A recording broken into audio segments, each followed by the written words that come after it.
అయితే ఈరోజు వరకు కార్పొరేషన్ యొక్క జనరల్ ఫండ్ కింద రావాల్సినటువంటి బకాయిలు ఒకసారి చూసినట్లయితే బకాయిలు ఒక ప్రాపర్టీ ట్యాక్స్ ఆస్తి పన్ను ఒక్కటే గత కొన్ని సంవత్సరాలుగా మొండి బకాయిలుగా ఉన్నటువంటి ఆస్తి పన్ను దాదాపు 202 కోట్ల రూపాయలు ఉంది.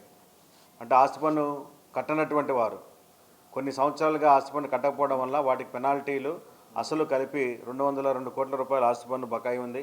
అట్లాగే ఖాళీ స్థలాలు ఉండి ఆ ఖాళీ స్థలాల పైన ఆస్తి పన్ను ఖాళీ స్థలం పన్ను కట్టకపోవడం వల్ల 37 కోట్ల రూపాయలు బకాయి ఉంది.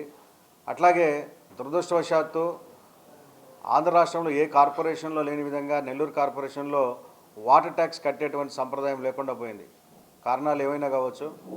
నీటి పన్ను అనేది కొన్ని సంవత్సరాలుగా కట్టకపోవడం వల్ల ఈ మధ్యకాలంలో నీటి పన్నుకు సంబంధించి నోటీస్ ఇచ్చినప్పుడు మాకు వాటర్ కనెక్షనే లేదు, మాకు పన్ను ఎట్లా వచ్చింది అనేటువంటి పరిస్థితి. కొంతమంది అయితే వాటర్ పన్ను కూడా కట్టాలా అనేటువంటి పరిస్థితి వచ్చింది. అయితే ఈ విధంగా చూసినప్పుడు వాటర్ పన్ను కూడా అత్యధికంగా 52 కోట్ల రూపాయల వాటర్ పన్ను బకాయిలు ఉన్నాయి.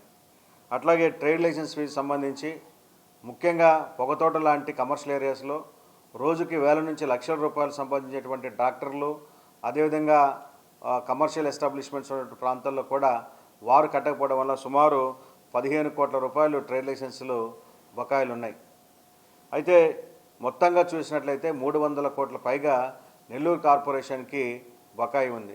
సో ఈ నగర అభివృద్ధిని ఆకాంక్షించేటువంటి నగర ప్రజలందరూ కూడా మీరు ఈ నగరంలో జరుగుతున్నటువంటి అభివృద్ధిని గమనించి మీరందరూ కూడా కట్టాల్సినటువంటి పన్నుల్ని నగరపాలక సంస్థ కట్టాలని చెప్పి, ఆ విధంగా నగరాభివృద్ధికి సహకరించాలని చెప్పి, లేని పక్షంలో వీరిపైన చట్టపరమైనటువంటి చర్యలు తీసుకుంటామని ఇప్పటికే నేషనల్ లోక్ అదాలత్ ద్వారా 2-3 పర్యాయాలు ఈ ఆస్తి పన్నుల బకాయిదారులకి, కుళాయి పన్నుల బకాయిదారులకి, ఖాళీ స్థలం పన్నుల బకాయిదారులకి, ట్రైల్ లైన్స్ బకాయిదారులందరికీ కూడా నోటీసులు ఇవ్వడం జరిగింది.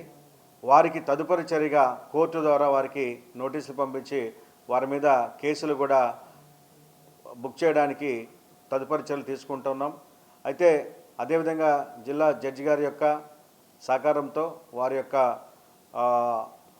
సహకారంతో రెవెన్యూ రికవరీ యాక్ట్ కింద ఎవరైతే మొండి బకాయిదారులు ఉన్నారో వారి నుండి బకాయిలు వసూలు చేయడానికి రెవెన్యూ రికవరీ యాక్ట్ ద్వారా వారి ఆస్తులను జప్తు చేయడానికి కూడా ఉన్నటువంటి న్యాయ నిర్దేశాలను వారితో చర్చించడం జరిగింది.